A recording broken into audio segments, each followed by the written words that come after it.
Ito mga boss, yung tinatawag nating entertainment system na at the same time is tutulungan ka ng magmaneho. Kitang-kita nyo mga boss, para tayong naka-drone. Okay, so meron tayong top view rito, tapos meron tayo ritong 360 view.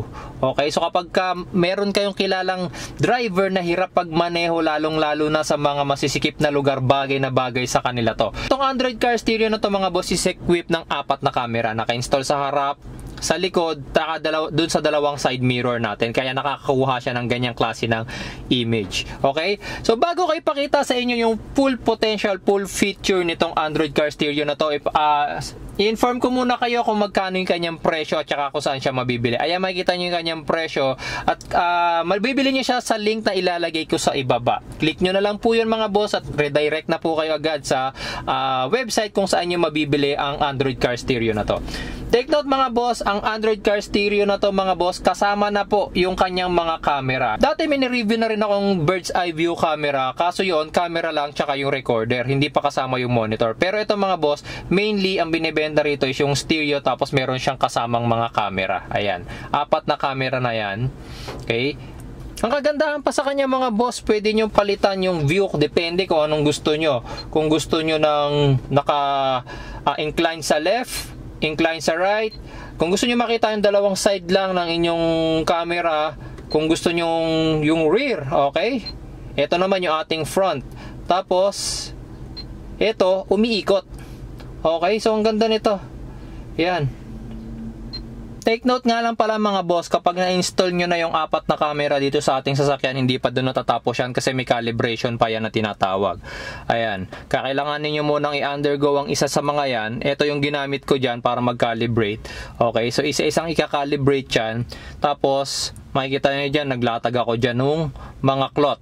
Ayan, okay. So, sa mga bibili nito at wala kayong calibration cloth, pwede ko kayong i-assist since meron ako, pwede ako mag-calibrate ng inyong mga camera. Basta ipa-install nyo na po muna, okay?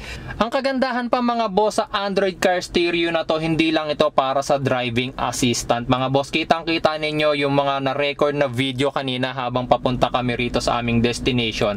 Kailangan nyo lang siyang lagyan syempre ng memory card kagaya nito. Ayan. Tapos yung memory card niya naka-install dito sa ating card reader, okay? Tapos once na nakakabit na siya, ayan, nagre-record na siya mag-isa. Ayan. So lahat ng nakuna nung ating camera nung nagbiyahe tayo, ayan yan. Okay? Ang ganda niya, di ba?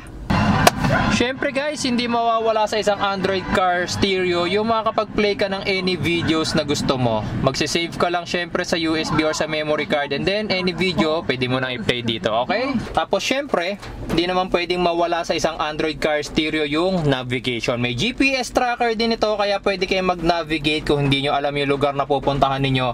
Open nyo lang yung mga navigation app tulad ng Google Maps and pwede na kayong mag-travel without worries, okay?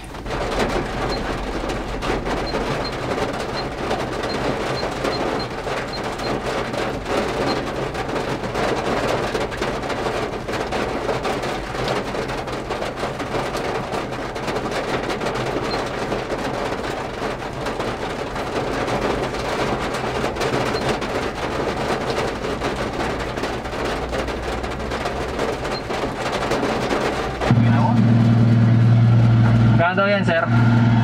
Kano daw? 150. Actually mga boss, syempre pwede rin dito yung tinatawag natin na split screen. Wait lang, mag-open lang tayo ng app. Let's say nagna-navigation app kayo, tapos gusto nyong at the same time is nanonood ng YouTube, or yung mga passenger nyo nanonood ng YouTube. Pwede, ayan o. Split screen, ayan, smooth, diba? Try natin na mag-play. Ayan. Naglo-loading lang yung ating YouTube. Pagpasensyahan nyo na, syempre nandito ako sa park ngayon. Wala akong maayos na internet connection kundi yung aking mobile data. Ayan. At the same time, gumagana yung ating Google Maps, okay? So, pwede nyo pagsabayin yung apps dyan. Yan. So, makikita nyo kahit naka-open yung app, once na mag-signal kayo left or right, yan, tulad niya, nag-signal tayo sa right, stereo ninyo automatically nag-convert into assist mode para kapag may cornerings, 'di ba? Sa pag nahihirapan sa mga cornerings diyan, pwede niyo magamit 'yan. Okay? Once tanggalin niyo naman siya sa pagkaka-signal, babalik na siya doon sa kanyang dating app. Okay, sa left ganun din. Okay? Kitang-kita nyo, automatic shift siya. Kung nanonood naman ng movies yung inyong mga passenger at ayaw nyo na-interrupt sila ng pagliko na gano'n, pwede nyo rin naman niyang iset. Gaya nito. May mga settings naman dito. Turn signal setting, below 30 km per hour, mag-change siya ng screen to driving assist. Pero kung ayaw nyo naman, close nyo lang. Okay, kapag naka-close yan, halimbawa nanonood kayo ng nag-Google Maps kayo or Waze, kahit mag-signal kayo, hindi na siya lilipat. Okay, mananatili na siya sa Waze. Okay, o kung nanonood man kayo ng movies, hindi ma-interrupt yung panonood ng movies ninyo. Okay, so off nyo lang yon. Dagdag na rin natin mga boss, syempre, Android car stereo ito. Hindi mawawala rin dito yung Bluetooth function mga boss. Pwede tayo mag-play ng music gamit yung Bluetooth. Ayan, connect nyo lang sa cellphone ninyo. Tapos, yung mga music, ayan. Wait lang, hindi tayo pwede mag-play ng copyrighted songs dito. So, magpapatugtog lang ako ng non-copyrighted. Wait lang mga idol. Okay.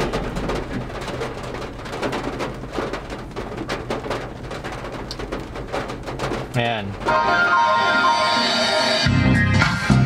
Okay. So, naririnig nyo, sounds yun galing dito sa ating cellphone. Okay. Tapos, syempre, once connected na yung ating cellphone sa ating stereo, pwede na rin kasi siya gagamit tayo ng calls. Okay. Wait lang. Try lang natin. 1, 2, 3, 4, 5, 6, 7, 8, 9, 10, 11. Ayan. May nag-pop up sa cellphone ko, dual SIM kasi to, nagtatanong siya kung anong SIM card ang gagamitin. Okay? Wala lang akong load mga idol. Pero yan. Okay, wala daw akong load. Okay, ang sungit ng ating operator. Tapos, pwede nyo rin palitan yung kanyang team. Kung ayaw nyo yan, ito, team style. Ito yung current na ginagamit natin. Kung gusto nyo itong Dark Knight, set nyo lang yan. Okay? So, yun yung lalabas dyan. Kung gusto nyo naman yung isa, yung highlight, parang retro yung dating. Ayan, set nyo lang yan. Okay? So, ganyan lang mag-set ng ating team. Pero akin, pinakagusto ko tong Dream Blue. Para medyo may pagka sci-fi yung kanyang dating, di ba?